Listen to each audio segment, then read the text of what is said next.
Hello, I'm Mantastic'c and Fantastic, and today I want to talk about the Sin Dragon Key Heroes event, which has returned once again to North America. So, the Sin Dragon Key Heroes event is a Gung-Ho owned IP, which means it will return on a regular basis, so the concept of FOMO, or the fear of missing out, should be lower because it will return on a regular basis, along with the possible chance that it will receive regular buffs upon each return.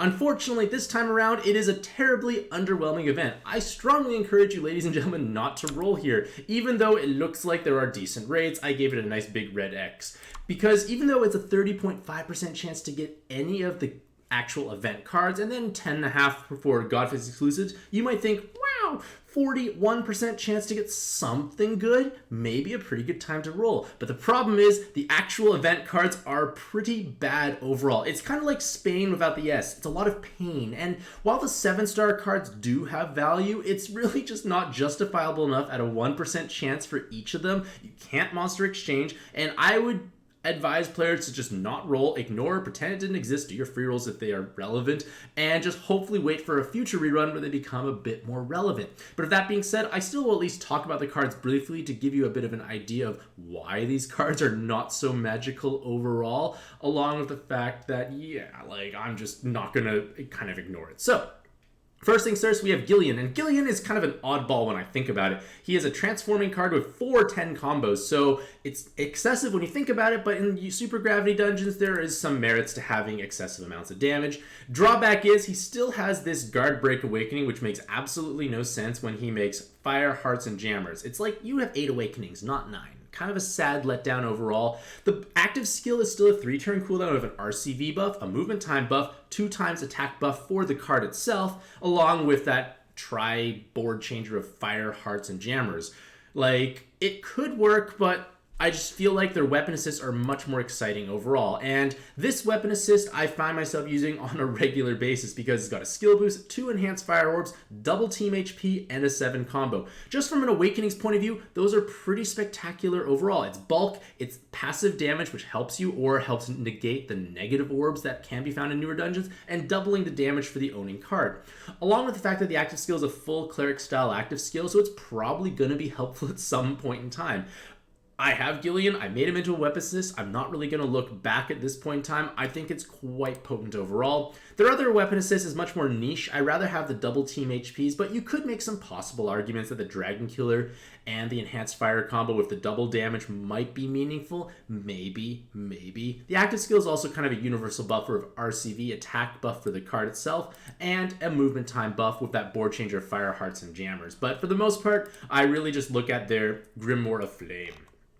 For Menuet, I just think their only good form is the weapon assist. It's a weapon assist I would love to have because it gives a skill boost, team HP, 2 team RCVs, and a single cross awakening. So again, from an Awakenings point of view, these are all meaningful. And I'm a strong believer of the idea that if you have enough health to tank the largest reasonable hit in the dungeon, more RCV tends to be the better choice afterwards because restoring your health becomes quite important. Furthermore, that cross awakening can help you deal with those sticky blinds, so there's no bad side necessarily to the weapon from an Awakenings point of view, and the active skill itself is impactful. You get 3 turns of damage absorption, attribute absorption, and void damage void, all cancelled on a 20-turn cooldown. So you're probably only able to use this once at the beginning of a dungeon, but when you think about it, that's addressing many different valuable aspects. So I think it's a pretty great weapon assist overall. Again, it's one I would love to own, but it's not worth chasing at 1% chance with so much other junk. Remember, the cards I'm talking about now are the better cards, and these are 1% chance each.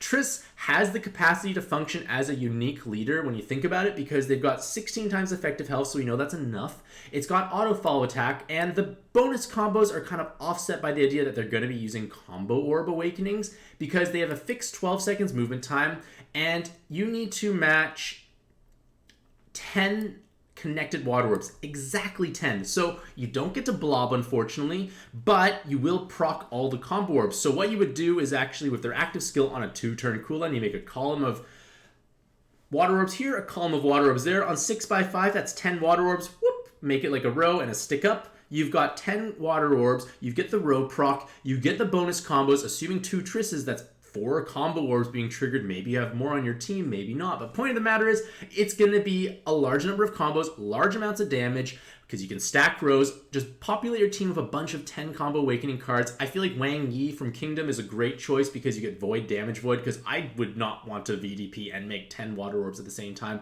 Not really going to happen. So I feel like Triss definitely can be a strong leader. It is blue, so I'm obviously going to like it more. But again, is it worth pursuing? Not necessarily.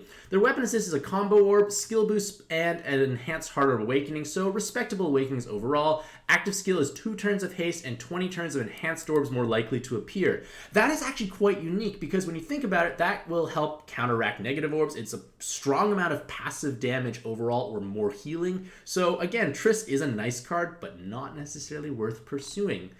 For Amelina, they are triple 10 combo in a rainbow style card. They have guard break, which actually makes sense here. They have a bunch of movement time, and their active skill is for 2 turns, increase orb movement time by 5 seconds, and then you get 2 spinners that just keep changing, as well as unlocking the board. And on a 2-turn cooldown, it is a permanent spinner uptime. So for rainbow-based teams, this tends to be quite meaningful because oftentimes you need to hit, say, like 5 specific colors or 5 colors and hearts. And having the spinners lets you fish out the orbs you need with the bonus movement time and the copious amount of movement time she brings to your team. You're going to be having essentially 8 seconds of more movement time just from this one card alone. So you should be able to match all your desired patterns and spin out those various colors. So it can be useful on those rainbow-based teams. And as a leader, they have wonderful amounts of effective health if you can populate a team of healer and attacker type cards, which may be on the lower health side potentially. But strong multipliers, you are missing auto follow attack, so you may want to actually, asymmetrically paired to get that auto follow attack, or maybe you just want to make actual columns of hearts because you can have spinners and spin things out. For their weapon assist, it gives you a skill boost, 2 seconds of movement time, and a 3 attribute awakening, along with that spinner style active skill. It's on a low cooldown. It can be a way to just basically give yourself more movement time if for whatever reason your team has no movement time. Again, this kind of falls into the category of I'd like to own it, but it's not worth chasing, I feel. Feygorule feels a bit outdated with these awakenings in all honesty. They are still a respectable leader for farming some content because it has a powerful ability to just swipe farm, so to speak. Their active skill is a 3-turn cooldown after they transform, and they give 3 times RCV, 3 times attack for light, and then 1 turn, 3 times personal attack multiplier, and then changes the bottom row to light orbs. So you got a row made already, and their leader skill is you ignore all poison orbs, so that's kind of cool. You get 20 times attack and double HP and RCV for light teams, and you get bonus combos and matching 6 or more connected light orbs. So when you think about it, you get everything activated from just swiping a row of light orbs. You are going to have to make sure the board is unlocked to begin with, of course, but you just swipe a row of light and you basically can farm content reasonably fast with a 400 times multiplier. It's going to have exactly 7 combos. You match just 1 combo with those light orbs because dual Feygorules will give you 7. So it does trigger itself, but it's kind of yay, that was good for Shura 1, but not too much, I feel, beyond that as much. Weapon assist is skill boost, bind immunity, combo orb, super follow-up attack, and rows. It's kind of a weird mishmash of awakenings almost. And I have a Feygorule, and I just haven't had much motivation to make this weapon assist because I haven't had a chance to really feel like I need it either. For Mia, they have triple 10 combo, double team HP, L shield, L unlock, and a respectable leader skill. Well, an okay leader skill, but it's their active skill that's a 2-turn cooldown that gives 2 times personal damage, unlocks the board, and creates 5 light and hard orbs. So it's nice if you need to have mono light teams where you need to have orb generation when you think about it. The drawback is the effective health is definitely lower because you need to match light and hearts, which should be possibly doable, but it's only 11.11 times effective health. I feel like it's more maybe it's an assist, or maybe it's really the weapon assist in all honesty, because triple team HP, 7 combo. So triple team HP is kind of the highest we really see.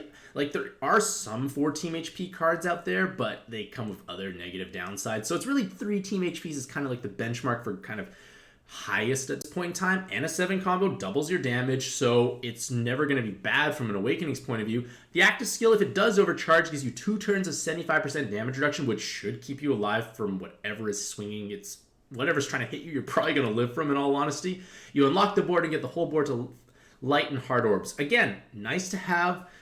But again, is it worth pursuing? Not really.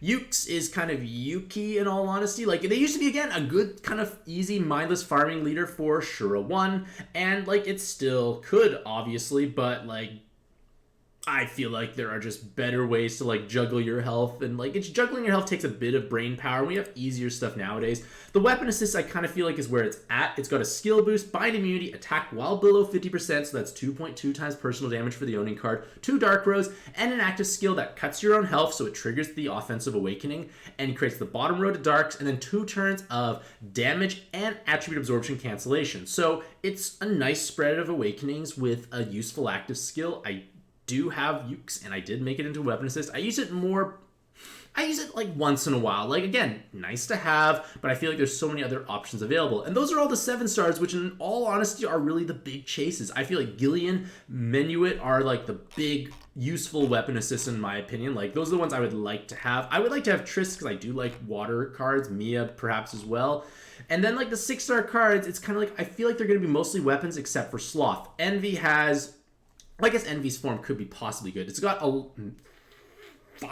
4 enhanced water orb awakening, skill boost, and bind immunity, and 3 turns of void, damage void, and a board changer. It's okay. And then in their evolved form, they can be an absurdly high skill boost card with 8 skill boosts naturally, which is kind of interesting, but is it something you need to bring? Not necessarily, I feel. Yeah, like, I don't know, it's just like, it could be cool, like, it is 8 skill boosts, but, like, is that necessary? There are other things that can give 9 skill boosts with, like, the skill boost plus 6 slot awakening, which needs an L shield, which Envy unfortunately doesn't have. For Sloth, it is actually a decent weapon. Bind immune, skill boost, 40% blind, 40% poison, and it's an active skill that gives you a board changer, a full rainbow, and a full cleric style active skill, but their evolved form is actually utilized as a sub reasonably often, I feel. It's got that same cleric style active skill. It has potentially respectable damage with a 10 combo and a 5 attribute awakening or super jam resist. They're not bind immune, so you probably want to put on top maybe their own weapon assist or diamond rem draw, the 10 rem draw. That's kind of what I usually utilize most of the time. And like, it's a reliable cleric on a 6-turn cooldown because I'm going to presume you're going to be hitting that skill charge awakening because you're matching all 5 colors on rainbow teams. So it's not a bad cleric by any means. It was definitely utilized much more before when we had less good options, but now we have quite a few strong options. So I'm kind of like, yeah, you're nice, but it's nice to have. Again, it's nice to have, but not worth chasing.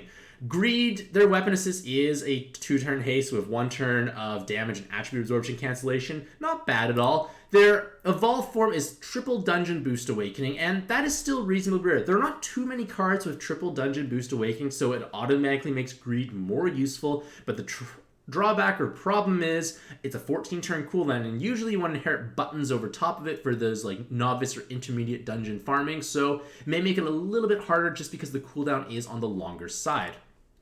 For Wrath, they used to be, I think, a pretty cool dragon at one point in time for like Shura 2. So that's quite a long time ago. So yeah, not quite so magical, I feel, at the moment. Their weapon assist is okay, like skill boost, combo orb, triple dark rows, an active skill that's a full cleric style active with an attack buff and an attack buff for subs. Like, it can be good possibly on your dark blob based teams, but again, nice to have, not necessary to pursue. And Enfloy is the background music card. I don't recommend purchasing it. Wasn't unable to purchase Malzeno because some background music cards are good. This is not one I would like to have. Like, it's like, okay, like, you have a bunch of 10 combos and lots of TPAs, but I feel like there's nowhere great to utilize a wood TPA card. It's not physical, which kind of like goes against the whole red-green physical meta that Gung Ho is trying to push, so I feel like they're in a bit of an awkward place overall. Their weapon assist is a skill boost with a green sub-attribute donation, which I guess could be nice when you think about it for like wood teams, but maybe. It does give you like 2 turns of changing the enemy's attribute to water, so like if it was fire to begin with, your wood teams are now having an easier time. You get 2 turns of damage and attribute absorb cancellation. Like, I can see it being used again, but once more, it's like useful but not necessary. And then we come to the 5-star cards, which have kind of lost all their luster, so to speak, including Egg of Lust, which is just tape resist, follow attack, movement time, time buff, attack buff, 2-turn haste. You were cool a couple years ago, not so cool nowadays. Pride, was cool at one point when you needed to have like ranking dungeons, which was bi-color spamming because it gave a perfect 15 light, 15 heart boards, so it was great for like solving quick for 10 combos. Not so much utilized nowadays, so yeah.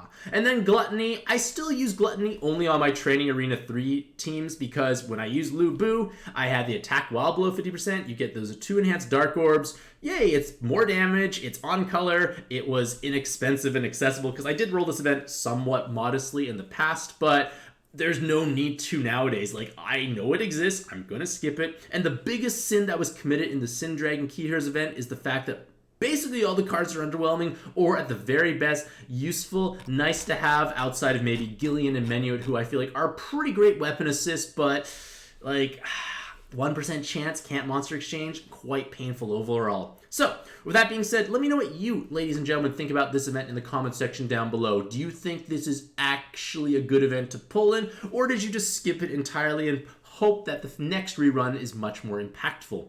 Regardless of all that, hopefully you all have a truly fantastic day. I wish you all the best on your own pet adventures, and happy puzzling.